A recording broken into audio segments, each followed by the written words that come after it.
अस्सलामुअलैकुम। कैसे हैं? सभी बढ़िया हैं, ठीक ठाक हैं। आज हम बात करेंगे टाइप्स ऑफ लेग्स के बारे में। अगर हम टाइप्स ऑफ लेग्स की बात करें तो यहाँ पर जो इम्पोर्टेंट चीज़ है वो आपको बता दें कि कोई 8 से 9 टाइप्स हैं लेग्स की जो हमने पढ़नी है। तो देख लेते हैं कौन सी लेग्स किस में है और हमें इसकी जो एग्जांपल्स हैं वो अच्छे से तैयार करनी है एमसीक्यूज पॉइंट ऑफ व्यू से। पहला आ गया, पहली जो लेग की टाइप होती है date is a pollen carrying type. Pollen carrying type का मतलब कि ऐसी लेग्स होंगी जो कि मॉडिफाइड होती हैं, पोलन ग्रेन्स जो होते हैं उनको ट्रांसफ़र करने में, that is a pollen carrying type legs. So honey bees के केस में ये मौजूद होती हैं, ठीक है। फिर अगर हम बात करते हैं यहाँ पर दूसरी लेग्स टाइप्स के बारे में, डेट इज़ अ फ्यूसोरियल, ठीक है। तो फ्यूसोरियल जो था उसके बारे में हमने लास्ट जो लेक्चर था उसमें भी पढ़ा था कि ये जो लेग्स होती हैं ये डिगिंग लेग्स होती हैं और मॉडिफाइड इनमें फॉर लेग्स होती हैं, जैसा कि मोल क्रिकेट के केस में फ्यूसोरियल लेग्स होती हैं। तीसरा आ गया रैप्टोरियल। अब रैप्टोरियल में सामने लिखा गया प्रेइंग मैंटिस। अब मुझे आप खुद पहले तो गैस करके बताएं ना कि रैप्टोरियल में क्या मतलब है इसका। वैसे तो पढ़ाया भी है, अंदाज़ा लगाना बहुत इंपॉर्टेंट है। देखिए अब बड़े क्लासेस में आ गए हैं, सम टाइम क्या होता है कि चीज़ें हमें पूछी जाती हैं बट हमें आधी आती होती हैं आधी नहीं होती। तो हमें आधी जो आती हैं उसके साथ साथ जो आधी नहीं आती उसको अंदाज़ा के मुताबिक लिखना पड़ता है, ठीक है। तो आपने उस वक्त जो प्रेशर कंडीशन होगी ना उसमें खुद को स्टेबलाइज करना है, खुद को लूज़ नहीं करना है, ठीक है। और एक इंपॉर्टेंट चीज़ याद रखना, कोई भी आपका इमोशन है ना उसकी जो ज़्यादा से ज़्यादा एज होती है date is a 12 minute, 12 minute की होती है। तो किसी तरह से 12 मिनट में अपनी बॉडी के ऊपर ओवरकम करो और माइंड को फ्रेश रखो और उसके साथ जो चीज़ आती है जो नहीं आती उसको उससे कंपेयर करो, सोचो और फिर लिखो। अब मुझे बताओ रैप्टोरियल, उसने कहा प्रेइंग मैंटिस। अब जैसा कि नजर आ रहा है प्रेइंग मैंटिस यानी कि ये कोई शिकारी की बात की जा रही है। अगर शिकारी की बात हो रही है तो इनकी जो लेग्स होंगी वो ग्रैस्पिंग होंगी और मॉडिफाइड होंगी, राइट।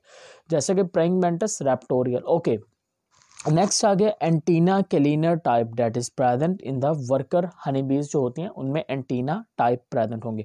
बट हमने दूसरी हनी बी के बारे में पढ़ा कि हनी बी में दो तरह की, वर्कर हनी बी में एंटीना कैलिनर टाइप होगी, बट हनी बी जो नॉर्मल है इसमें पोलन कैरिंग टाइप होता है। और इससे रिलेटेड एक जनरल एमसीक्यू बता देता हूँ कि एक जो हनी बी है जो जिसको हम बात करते हैं कि जो फीमेल होती है, जो क्वीन हनी बी होती है जो कि हनी कम के अंदर बैठती है, वो तकरीबन एक दिन में 1500 एग रिलीज करती है, ठीक है। ओके जी, नेक्स्ट आ गया हमारे पास नाटाटोरियल। नाटाटोरियल जो होते हैं ये स्विमिंग टाइप, इनकी लेग्स जो होती हैं सारी की सारी मॉडिफाइड होती हैं, जैसे कि डाइविंग बीटल के केस में। क्रूसोरियल, क्रूसोरियल जो वॉक करते हैं या रनिंग करते हैं, जैसा कि हमने कॉकरोच घरों में कई बार देख रखे हैं, तो वो क्रूसोरियल टाइप होते हैं। क्लिंगिंग टाइप या क्लाइंबिंग टाइप, क्लिंगिंग टाइप चिमटने वाले, क्लाइंबिंग टाइप चढ़ने वाले, ठीक है। तो ये इसमें हेड लाउस और क्लाइंबिंग टाइप जो होंगे वो आपके पास जो हाउस फ्लाई होती हैं, जो घरों में आप मक्खियाँ वगैरह देखते हो, ठीक है, तो उसको हम ड्रासोफिला का नाम देते हैं, ठीक है। एक फ्रूट फ्लाई होती है, एक हाउस फ्लाई होती हैं। तो फ्रूट फ्लाई जो होती हैं वो फ्रूट्स के ऊपर रहती हैं, मोटी मोटी सी होती हैं, और हाउस फ्लाई वाली जो होती हैं वो हाउस घरों में रहती हैं। और यहाँ से इससे रिलेटेड मुझे याद आ रहा है, मैंने आपको करवाया था इनका माउथ पार्ट के बारे में, मैंने बताया था कि किस तरह से खुराक को बॉडी में लेके जाती हैं। सिफोंजिंग टाइप था हमने पढ़ा। अच्छा जी, क्लिंगिंग टाइप, क्लाइंबिंग टाइप आ गया, हेड लाउस, उसके बाद आ गया हमारे पास हाउस फ्लाई के केस में, और लास्ट आ गया saltatorial, that is a grasshopper के केस में पाया जाएगा। दोबारा से देख लें, pollen carrying type, honey bee, fossorial. अच्छा, इसको याद करने के लिए एक बड़ा सिंपल सी चीज़ है, पी से पोलन कैरिंग टाइप। नेक्स्ट देखें, फ्रांस से आप याद रख सकते हैं इसको।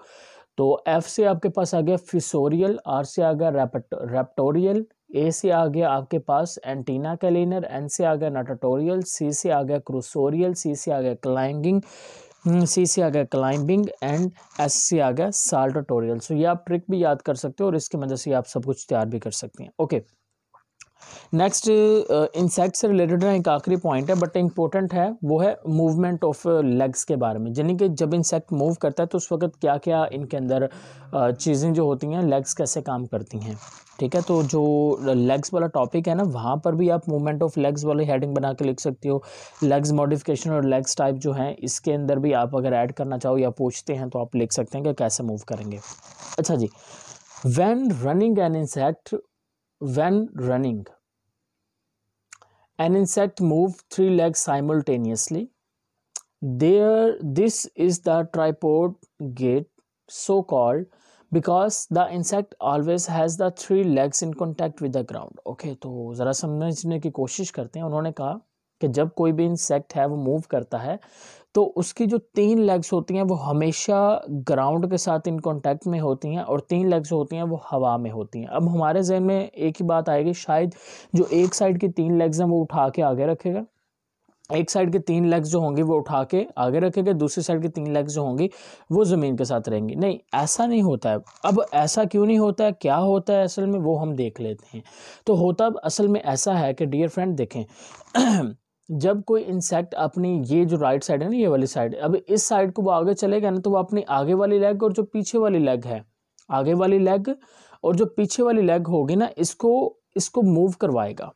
दोबारा से देख लें, इसको ट्राइपॉड गेट इसलिए बोलते हैं बिकॉज 3 लेग्स मूव करते हैं, ठीक है। Front end the hind leg, आगे वाली और जो पीछे वाली लेग है on one side of the body, body की एक तरफ जो आगे वाली है और जो पीछे वाली लेग है वो दोनों लेग्स दोनों legs and the middle leg on the opposite side. यानी कि अगर ये वाली साइड हमें मूव करवानी है ना आगे को, तो ये आगे वाली लेग और ये वाली जो लेग है, ये लेग और तीसरी लेग जो इनके साथ इन कॉन्टैक्ट होगी वो दूसरी साइड की मिडल लेग जो होगी वो एक ही टाइम मूव करेगी। समझ आ गई बात?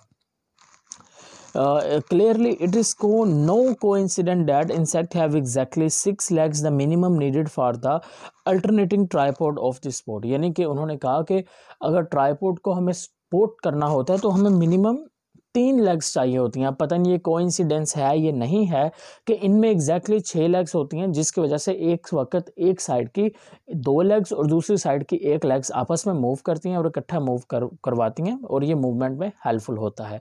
सो होप सो डियर फ्रेंड्स, आपको movement of legs, types of legs, legs modification, legs का स्ट्रक्चर, ऑल टू ऑल सभी चीज़ें क्लियर हो चुकी हैं। अगर आपको ये चीज़ें क्लियर हो रही हैं तो काइंडली आप अपने दोस्तों के साथ लाजमी शेयर कीजिए, नॉलेज को शेयर करें, ठीक है, अपने दोस्तों के साथ या फिर ग्रुप्स के अंदर, फेसबुक्स व्हाटएवर जो भी आप यूज़ करते हैं, ठीक है। तो इंशाल्लाह नेक्स्ट लेक्चर में हम नेक्स्ट टॉपिक की बात करेंगे और हम अपनी जो आउटलाइन है उसी के मुताबिक पढ़ेंगे। तो आपको आउटलाइन के मुताबिक सभी चीज़ें कवर अप करवाएंगे। जैसा कि विंग है, हम विंग के बारे में देखेंगे इंशाल्लाह। आप जुड़े रहिए हमारे साथ, स्टे कनेक्टेड एंड अल्लाह हाफिज़।